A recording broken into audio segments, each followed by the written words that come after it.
Très chers amis, bonsoir à vous tous. À la recherche de l'amour est avec vous encore ce soir pour vous donner une instruction, une direction très importante. Et ce soir, vous qui êtes en période de connaissance, on va expliquer, il est très important que vous puissiez noter chaque chose. Monique, bonsoir. Bonsoir, bonsoir à vous tous. Personne ne s'engage dans le mariage pour se séparer. Prendre la peine de présenter la fiancée à la famille, le fiancé à la famille, prévoir 1 an, dans certains cas 1 an et demi, 2 ans, et mariage, finances, inviter la famille, enfin, faire tout cela et de se dire, bon, 1 an après ou 2 ans après, 3 ans après, on se sépare. Personne ne prévoit la séparation lorsqu'elle prend l'engagement du mariage. Oui, jamais. Il y en a même ceux qui disent que non, je vais prendre encore du temps pour après présenter à la famille. Parce que c'est une honte de présenter quelqu'un et qu'après on voit que la relation elle n'a pas marché. Et on voit tellement de souffrance que cela apporte, tellement de frustration. Les personnes qui sont blessées, les personnes qui sont désespérées, découragées à cause de ce qui est arrivé dans leur mariage, des frustrations, des échecs qu'elles ont eus dans la vie sentimentale. Mais comme on dit toujours, la solution existe. Cette émission est là pour montrer, c'est pas seulement pour parler de l'amour, mais principalement nous voulons montrer aux personnes qu'elles peuvent vivre une vie amoureuse, heureuse. Elles peuvent vivre un mariage heureux, même si les choses ont mal commencé, même si aujourd'hui son mariage est détruit, anéanti, il y a la solution. Oui, il y a une solution. Tout peut se reconstruire. Et ici, les conseils qu'on donne, c'est pas pour avoir tout simplement une vie sentimentale. Parce qu'une vie sentimentale, ça veut dire trouver quelqu'un.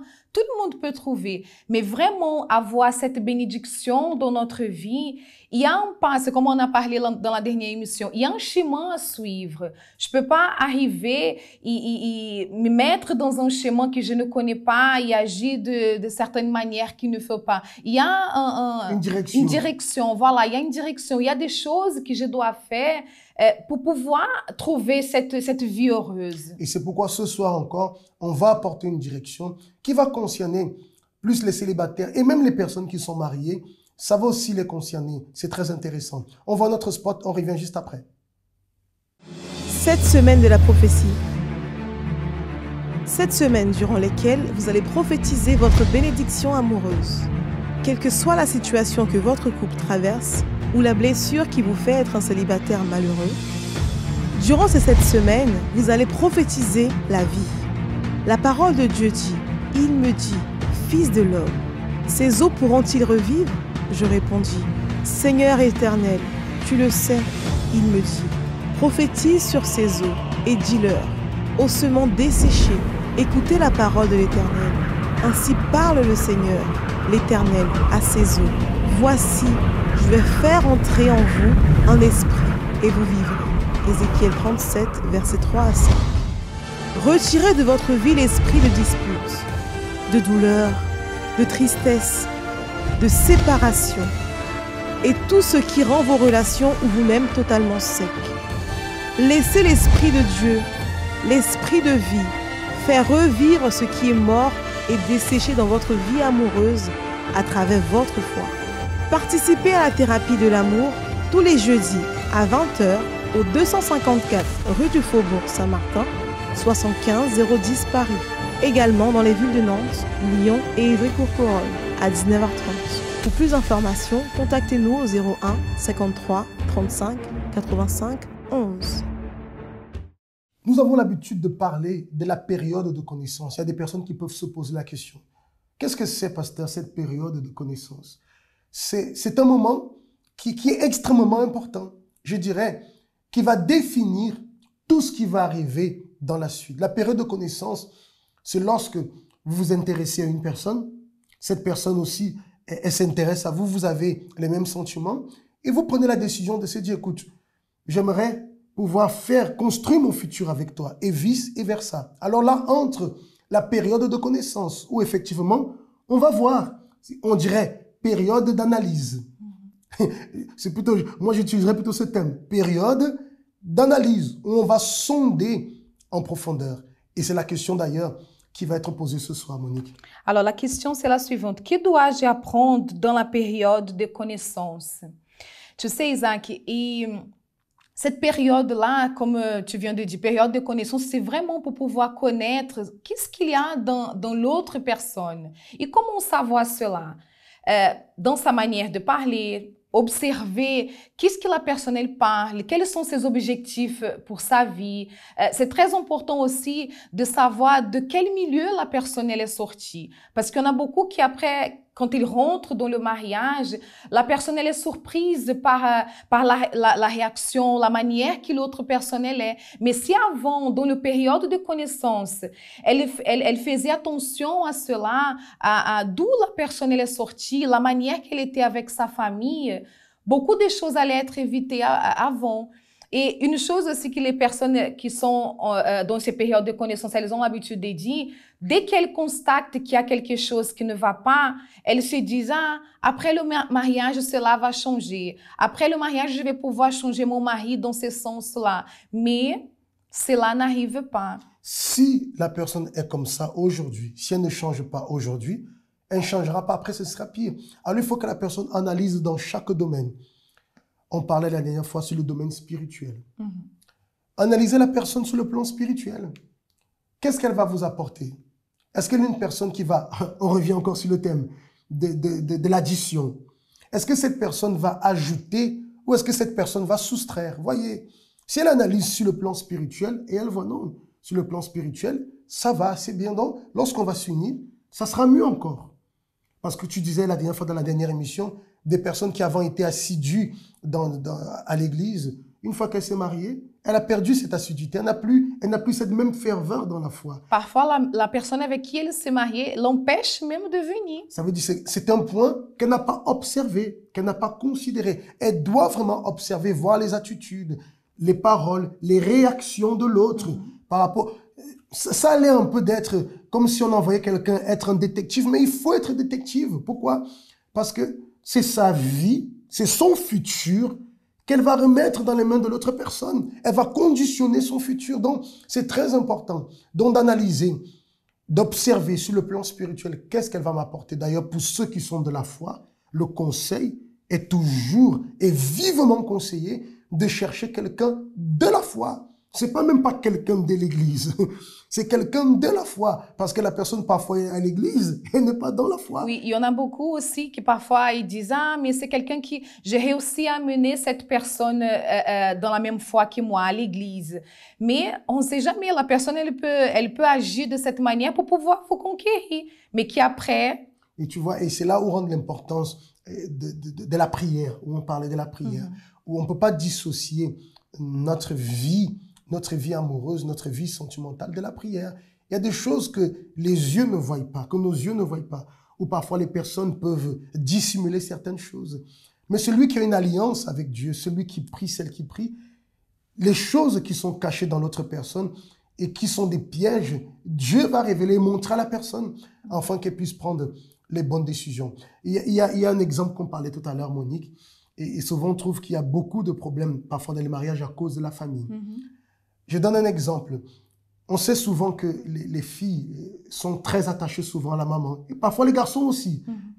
Et la personne analyse dans cette période qu'elles se connaissent que parfois la maman ou le papa a une domination forte sur la jeune fille, sur le garçon en question, sur l'homme ou sur la femme. Et elle voit que tout ce que sa maman dit, il va toujours faire. Et ça, sans analyse, c'est quelque chose à analyser. Parce qu'une fois qu'ils seront mariés, ça ne va pas changer. Si elle accepte comme ça, ou s'il accepte comme ça, il n'y a pas de problème. Mais si elle n'analyse pas ce genre de choses, sa relation avec sa famille, ce qu'il vit aujourd'hui, c'est ce qui va arriver plus tard. Oui. Par exemple, si la personne, je prends l'exemple du garçon. Imaginons que le garçon, c'est quelqu'un qui sort d'une famille où sa maman a toujours fait les choses pour lui, a toujours pris soin de lui et n'a jamais eu des grandes responsabilités, si on peut dire comme ça. Donc, il faut savoir que cette personne, elle va devoir avoir ce temps pour pouvoir avoir cette maturité, pour vraiment prendre soin de la famille. Si la fille... contrepartie, c'est quelqu'un qui est déjà responsable, on va dire, elle habite déjà toute seule, elle est livrée à elle-même. Et si elle se marie avec une personne comme ça, certainement, ça peut causer de... Je ne veux pas dire que ce mariage ne peut pas marcher, mais il y aura des conflits. Il y aura des conflits et le sacrifice, il sera beaucoup plus grand. C'est la conscience qu'il faut avoir. Donc, et ça permet aux personnes de se préparer. Parce que, comme tu disais, et on a beaucoup de jeunes femmes, de jeunes filles qui sont déjà autonomes, qui sont responsables. Elles ont leur travail, elles ont leur maison, elles sont déjà indépendantes. Et on a des garçons qui n'ont pas cette indépendance, qui vivent encore, par exemple, chez leurs parents, chez leur maman, qui prennent soin d'eux. Effectivement, ils n'ont pas la même autonomie.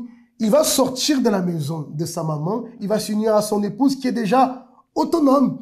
Donc, forcément, elle va attendre de lui certaines responsabilités, je dirais certaines attitudes qu'elle n'aura pas. Pourquoi? Parce qu'il n'a pas eu cette habitude. Et c'est quelque chose, dans le cas où si c'est le jeune homme, si c'est la jeune fille, qui doivent prendre en considération. On s'est dit, bon, je sais que c'est comme ça, lorsqu'on va se marier, je ne pourrais pas attendre tout de suite de lui telle chose. Ou alors c'est quelque chose qu'il faut déjà préparer en avance. Bon, il est comme ça, on va déjà se préparer pour que lorsqu'on va se marier, alors on n'ait pas de mauvaises surprises. Oui, il faut voir aussi que la vie sentimentale, ce n'est pas pour pouvoir essayer. Il faut être sûr. Donc, il ne faut pas aussi regarder la pression que les autres mettent parfois. Parce que quand on est dans ces périodes de connaissance, il y en a beaucoup qui viennent pour pouvoir dire, oh, alors quand est-ce que le mariage va arriver? Quand est-ce que cela va se passer? Il y a un tel qui s'est déjà marié, et toi? Mais il faut savoir qu'il faut d'abord analyser tous ces points, parce qu'après, plus tard que le mariage est réalisé, il y a certaines choses qui ne vont plus changer. C'est sûr. On ne va pas à l'aventure. On va pour quelque chose. On va pour quelque chose de sûr. Et il y a beaucoup d'autres choses à parler, comme on dit toujours. Par exemple, sur la gestion financière.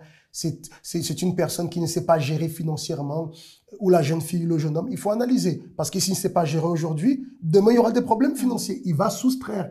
Donc, cette période de connaissance, elle est très importante. Les deux vont se connaître. Ça ne veut pas dire qu'ils ne vont pas se marier. Ils vont se connaître pour résoudre déjà les choses et avoir conscience de ce qui les attend par le futur. Oui. Et quand la personne elle a cette conscience que cette période de connaissance, elle est vraiment pour pouvoir analyser qu'est-ce que je veux pour ma vie future, la personne, elle, dès maintenant, dès ces moments-là, elle va déjà savoir que la vie sentimentale, c'est pas que les sentiments. Parce que je peux bien aimer une personne, ok, j'ai des sentiments pour toi, mais je vois qu'il y a d'autres choses qui peuvent mettre ma vie en danger plus tard. Et c'est là où rentre le raisonnement, l'intelligence. L'amour intelligent. L'amour intelligent qui évite qu'on commette des erreurs. Nous allons voir en ce moment l'expérience d'une personne qui participait avec nous tous les jeudis dans la conférence de la thérapie de l'amour.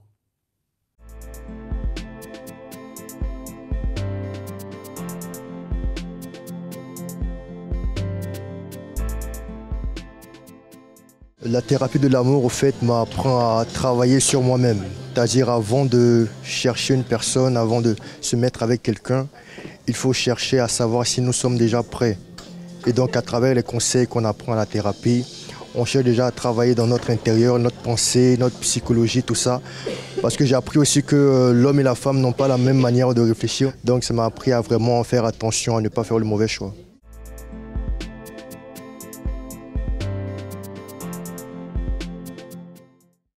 Voyez, chers amis, sur ce sujet, comme dans tous les autres, on dit toujours, il y a tellement de choses à parler. Cette période de connaissance, on a baptisé période d'observation, d'analyse et d'analyse profonde pour pouvoir être sûr de ce qu'on va vivre là plus tard. Et tu sais, Monique, j'étais en train de penser, il y a des personnes qui sont mariées et qui se disent comme ça, mais attends, j'ai pas eu cette lucidité d'analyser. Et aujourd'hui, je suis marié.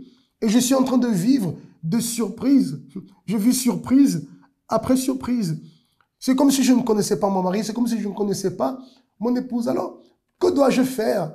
Est-ce que je dois me séparer? Non, ce n'est pas là la solution. Aujourd'hui, ce qu'elle peut faire, c'est vivre la période de connaissance parce qu'elle ne connaît pas la personne qui est en face d'elle. Alors, elle peut faire quoi? Analyser chaque point, son lien avec la famille, la gestion financière, analyser, comme ça, elle aura le profil de la personne avec qui elle va se marier, avec qui elle s'est mariée. Et ainsi, alors, elle va pouvoir prendre des attitudes au lieu d'accuser, ah tu as fait ceci, ah tu n'as pas fait ceci, ah tu es comme ci, tu es comme cela, je ne comprends pas, mais tu n'étais pas comme ça avant, mais il était toujours comme ça, elle était toujours comme ça. C'est vous qui n'avez pas bien vu, n'est-ce pas? Oui, et pour ceux qui sont dans ces cas-là aussi, c'est pour cela qu'on est là. Il existe aussi la thérapie de l'amour, qui c'est un traitement de l'intérieur de la personne pour qu'elle puisse déjà se traiter elle-même, changer elle-même et par conséquent aussi avoir cette bénédiction dans son mariage. Alors demain, ne manquez pas. Vous êtes une personne peut-être qui dit « Ah, moi l'amour, ah, moi la vie sentimentale ». Éliminez ce genre de choses. Éliminez cela. Nous vous attendons demain. Nous serons ici avec vous à 20h. La réunion va commencer à 20h, la conférence va commencer à 20h. Mais à partir de 19h, nous serons déjà en bas pour pouvoir vous recevoir, quelle que soit la situation que vous affrontez dans votre vie sentimentale, dans votre mariage. Nous allons vous aider. Vous avez le numéro WhatsApp qui est affiché sur le bas de l'écran. Je sais qu'il y a parfois des personnes qui ont honte. N'ayez pas honte. Ne laissez pas ce problème vous empoisonner. Écrivez-nous, envoyez-nous un audio. Nous sommes à votre disposition pour vous aider. Que Dieu vous bénisse et à demain.